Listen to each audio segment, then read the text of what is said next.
ગુજરાતમાં ચકચાર છગાવનાર બીઝેડ કૌભાંડ બાદ રાજકોટમાં જ આવું એક પોન્ઝી સ્કીમ કૌભાંડ બહાર આવ્યું. ક્રિપ્ટોકરન્સીમાં રોકાણના નામે રાજકોટના 40 રોકાણકાર સહિત ગુજરાતના 8,000 જેટલા રોકાણકારોના 300 કરોડ રૂપિયા ડૂબ્યા. આ મામલે ભોગ બનનાર રાજકોટના વેપારી સહિતના રોકાણકારોએ પોલીસ કમિશનર સમક્ષ આ મામલે કંપનીના ફાઉન્ડર, મેનેજર, ભાગીદાર તથા સૌરાષ્ટ્ર માર્કેટિંગ અને ગુજરાતના હેડ સામે ગુનો નોંધવાની માંગ સાથે રજૂઆત કરી. આ ટોળકીના ફાઉન્ડર અને ભાગીદારોએ ક્રિપ્ટોકરન્સી લોન્ચ કરી હતી. બ્લેકોરા કંપની જે 2020માં શરૂ થઈ હતી. તે કંપનીના માલિકો અને મેનેજર સહિત 6 શખ્સોએ રાજકોટ સહિત ગુજરાતભરમાં રોકાણકારોને ₹4,25,000નું રોકાણ કરી તેની સામે દરરોજના 4,000 રૂપિયા વળતર આપવાની લાલચ આપી આશરે છેલ્લા 2 વર્ષમાં 300 કરોડ રૂપિયા ઉસેટી ફરાર થઈ જતા રાજકોટ સહિત ગુજરાતભરના રોકાણકારોએ રાતા પાણીએ રોવાનો વારો આવ્યો.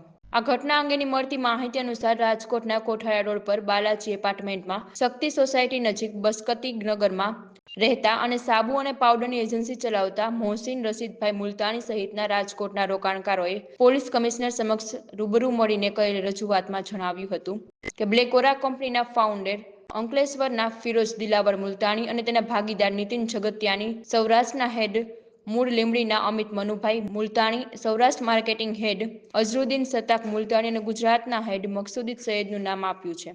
નામ ગુલાબભાઈ મુલતાની. અમારા છોકરાની હંદાઈ ભોગ બન્યા. એ લીંબડીમાં સંમેલન મોટું થયું ને સગાઉને હંદાઈને ત્યાં 5-7 લાખ રૂપિયાનું હોટલમાં જમણવાર રાખ્યું અને ત્યાં લોકોને કીધું કે 25 લાખ રૂપિયા હું સમાજની વાડી બનાવવા આપું. હંદાઈ સગાને એમ થયું કે આ જો 25 લાખ રૂપિયા આપી શકતા હોય તો આ માણસો હંદાઈને દે એવું હગાને હંદાઈને મળે એવું છે. તો હંદાઈ એ રીતે રોકાણ કર્યું. એ તો અમે તો રોકાણ કર્યું પણ એના હગા મામાઓ ભાઈઓ એ હંદાઈએ રોકાણ કર્યું. હંદાઈ બિચારા આમાં ડૂબી ગયા. એ પૈસા વાપસ આપી દે. એ બીજુંમાં શું અમારો સંપર્ક ફોન જ નથી ઉપાડતા. અમારા એ આ ભાઈનો એકનો જ ઉપાડે, અમારો ઉપાડતા જ નથી. ને અમને ધમકી મારે કે કાંઈ કોઈને કહેશો નહીં, કાંઈ દેવાનું થતું નથી. અને પૂછી તો કે આ તો કે એક જાતનો જુગાર તમે રમ્યા હો કે હગાને બનાવવાનું આ જુગાર રમવાનું એ છે. આ જુગાર રમ્યા હતા હગા, તમને તમારા વિશ્વાસ ઉપર આપ્યા હતા હગાએ, પણ તમે આ જુગાર રમવા નહોતા અમે આપ્યા. અમે જુગાર રમતા થઈને અમને કેવી રીતે જુગારમાં ખાઈલા? એ કે આ જુગાર કહેવાય એક જાતનો, આમાં આવે ન આવે. હવે તમે એમ કહો આવે ન આવે. માની લો આ દુબઈ ભાગી ગયો, આવતો જ નથી. અહીં આવે છાનો મૂનો હોયો જાય.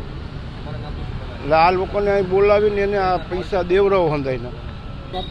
મોહસીન રશીદભાઈ મુલતાની. મોહસીનભાઈ, તમારી વાત છે.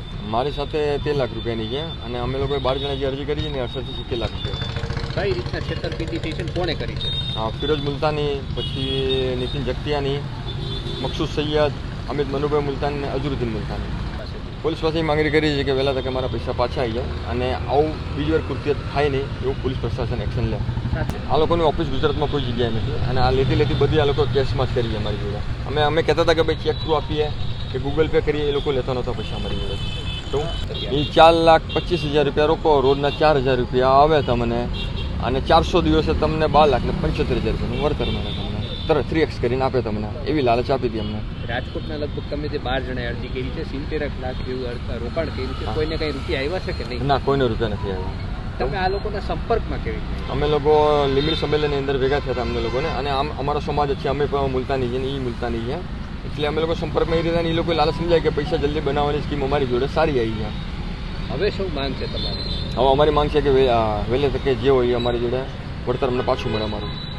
એની પાછળનું કારણ એ કે એ લોકો અમને અત્યાર સુધી એવું જ કહેવા માંગતા હતા કે ભાઈ પૈસા આવી જશે, પૈસા આવી જશે, પૈસા આવી જશે. કોઈ વાર એ લોકો ના નથી પાડી, પણ હવે પૈસાને એ લોકો કંઈ આપવાનું નામ નથી લેતા હવે લોકો કેવું.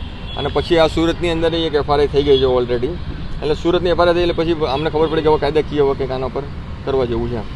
હા, એ લોકો 51 લાખ રૂપિયાની થઈ જાય. ગુજરાતની અંદર લગભગ 7-8 હજાર પાકા, 250-300 કરોડનો આંકડો પાકો ગુજરાતની અંદર.